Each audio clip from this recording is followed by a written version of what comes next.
Y'all, College Hill episode 5. Is RayJ still in the house? What? He back in the house. He ain't never left. And he's trying to get his grades and his life together. Let's figure it out. Jam to my intro though real quick. Hey.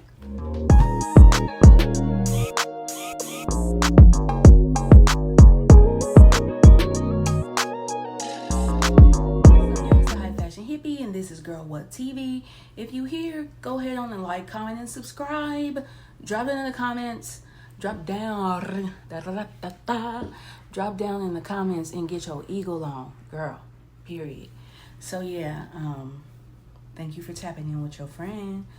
And it took me a minute to get this episode 5 review out because, I don't know, the first time that I watched it, I just could not get into it. It seemed like not much had transpired, but after watching it again, when I seen that episode 6 was up, I'm like, okay, let me catch up real quick. Let me do episode 5. Let me rewatch this.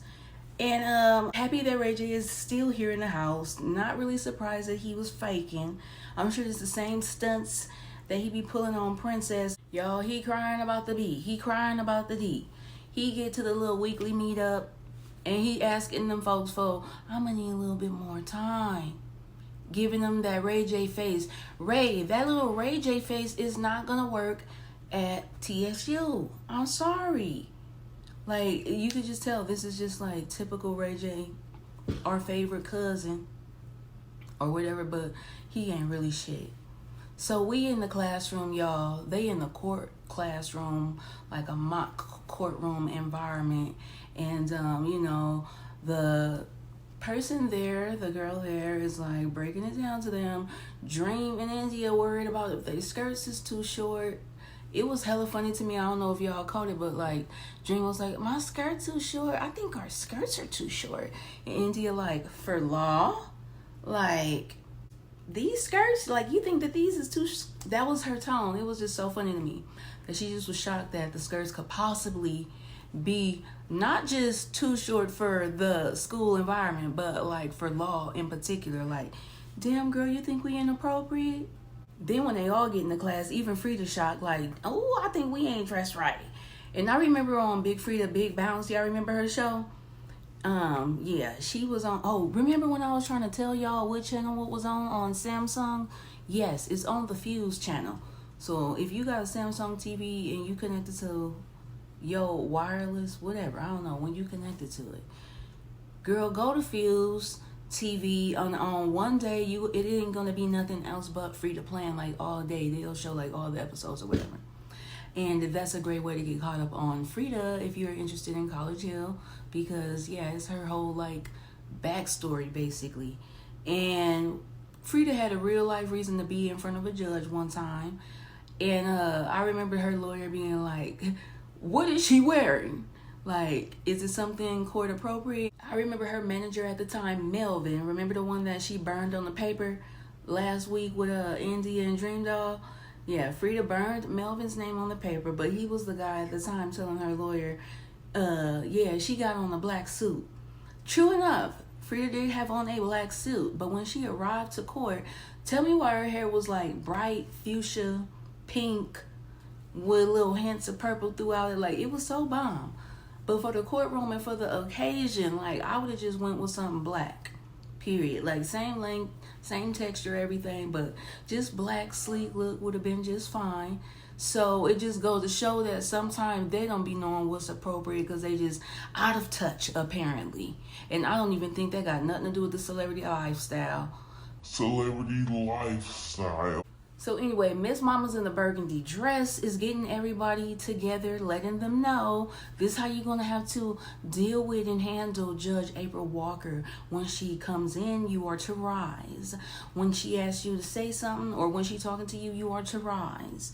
And she will let you know when to sit on down, too. Like, Lord, they was all in there looking like, who won't be telling me to sit down and stand up?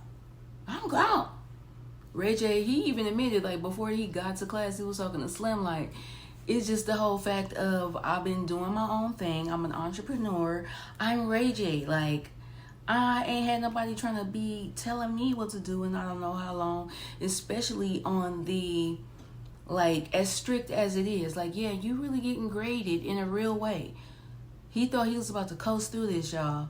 All of them did, honestly.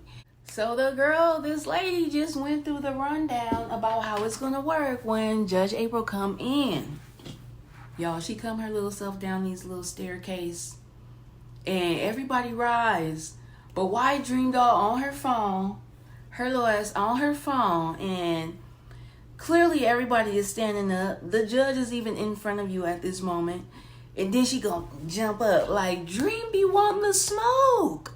Why do you do this? I was just about to say that Dream and RayJ be getting on my nerves with the way they treating this whole situation. Like, not wanting to get up, not wanting to go to class, coming up with excuses, and just look at what you doing already. Now, I don't know why Dream wants to smoke with Judge April. Y'all, they come into the realization with Judge April that playtime is pretty much over. They gonna have to really buckle down and take this shit serious, basically. This shit and this assignment, okay?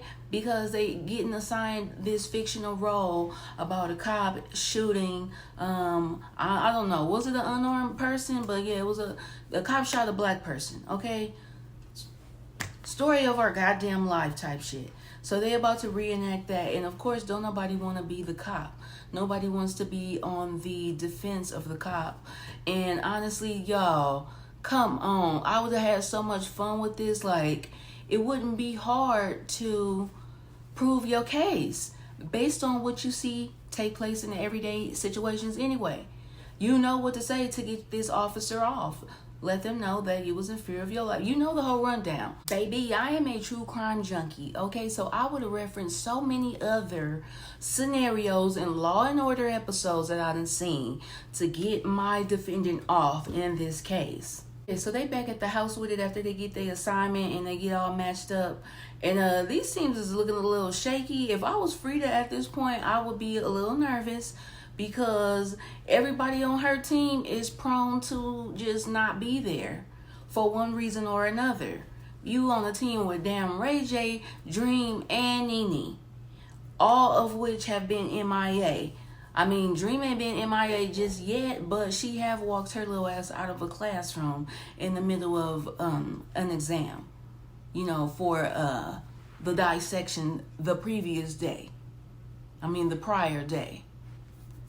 I mean, the next day. Previous, prior, next, whatever. So, y'all, RayJ is getting into it. This is why I love Ray. He going my route with it. He is going the route of just like, okay, I'm going to get real grimy and greasy, get creative, say that he ran up on me with the strap. Da-da. Frida into it, too. She like, okay. Now, RayJ doing all this in a reenactment, knowing damn well it's the 75% chance that he not going to even be there. But, okay, we gonna give him a chance to see. We gonna give him a chance to see. Okay, and then you got India breaking it down to Lamar, like, okay, you could go the emotional route and get the man with their feelings, because India and Lamar are the prosecutors. Lamar up here talking about he gonna speak from the heart. Really, that translate to me is that you ain't about to take the time to write shit down and like familiarize yourself with like a speech or anything. You gonna get up there and you know, you're going to try a freestyle. Okay. We going to see how that turn out too, Lamar, if that's what you about to do. Next, y'all, we got Slim and Ray out in the back. Ray venting to Slim about what he going through with Princess and his divorce and all of the details and why he's just, you know, fighting so hard to hold it all together. And he was explaining that, you know, she do something, then he do something, but she stay mad at him and he don't be mad. So after a while, it just get lopsided.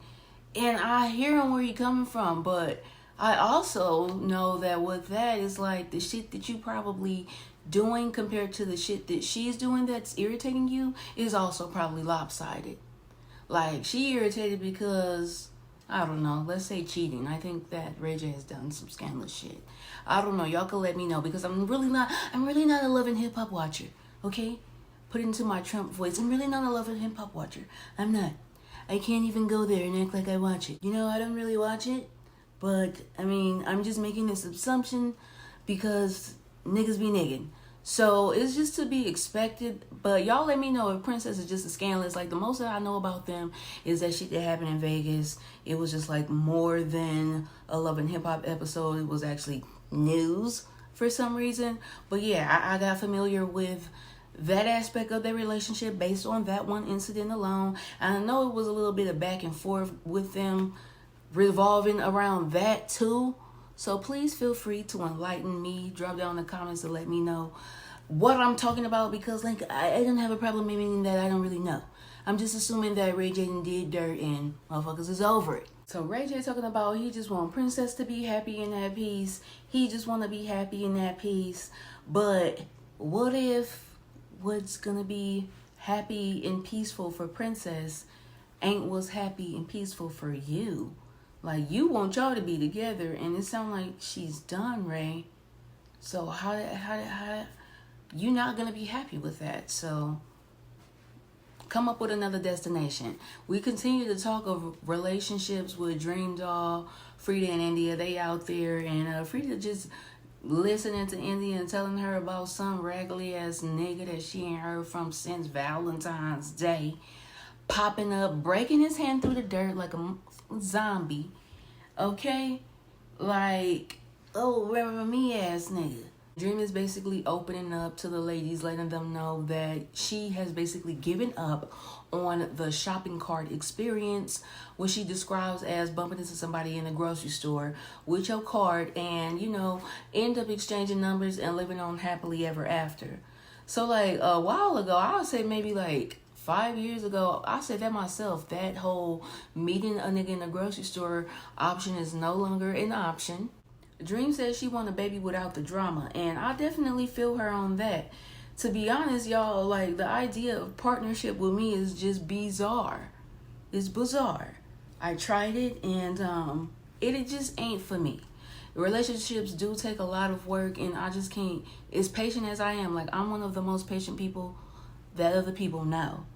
But I really don't have time or the patience for someone else to kind of get their life together in the process of the relationship. Like, you really need to already be whole when you fucking with me, period. Dream like, I want the baby without the drama. I want to be a happy mom. I don't want to go through that BS.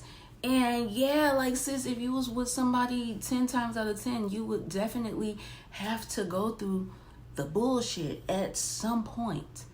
So I could totally respect you wanting to avoid that.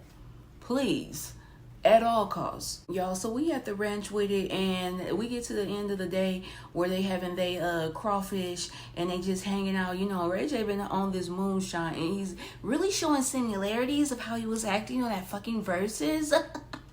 When he was saying that he had too much reposado, okay, and he was up there, or was it the Casamigos that he was on? Yeah, it's very reminiscent of that. Very reminiscent of RayJ at the Versus. So RayJ one of them emotional drunks, y'all. And I think that he was feeling that music. It was touching his soul, because he even said that he feeling it in his spirit. And he just was wanting to know, asking the skies from above, asking God, what is he doing wrong? Tell me what to do. Like, he was shouting. I feel like RayJ was really breaking down for real, but still being that goofy person that he is, wanting to like play it off as a joke. Oh, I'm starting to feel sorry for old Ray. Like, he really walking around like, please help me make the right decisions, God. It really do seem like he is at that turning point in his life, whether it's the realization, like, you know, with his great aunt passing, maybe he feeling like he need to get his life together before he gone. He fucking up at the school, grades is terrible, he in the middle of a divorce. Like, he just really wanting to pull it together for himself, and I feel like for his family. But we gonna see, because, you know, RayJ is he's a poker player, he's a game player. Turning point or not, at the crossroads in your life or not, at the realization that you need to pull it together or not, like, Princess could really be just over it. Okay? And when a woman's fed up, like, really, it ain't even too much you could do about it. RayJ, I'm have my fingers crossed for you, bud. Y'all, I just said all that just to see in the next scene that RayJ little ass is packing up once again. Am I tripping? Or did he not leave last episode, on episode 4, did he not leave the house? It had the bags all lined up against the wall. I think RayJ's storyline is him leaving the house, on the fence of leaving the house, and, you know, trying to save his marriage.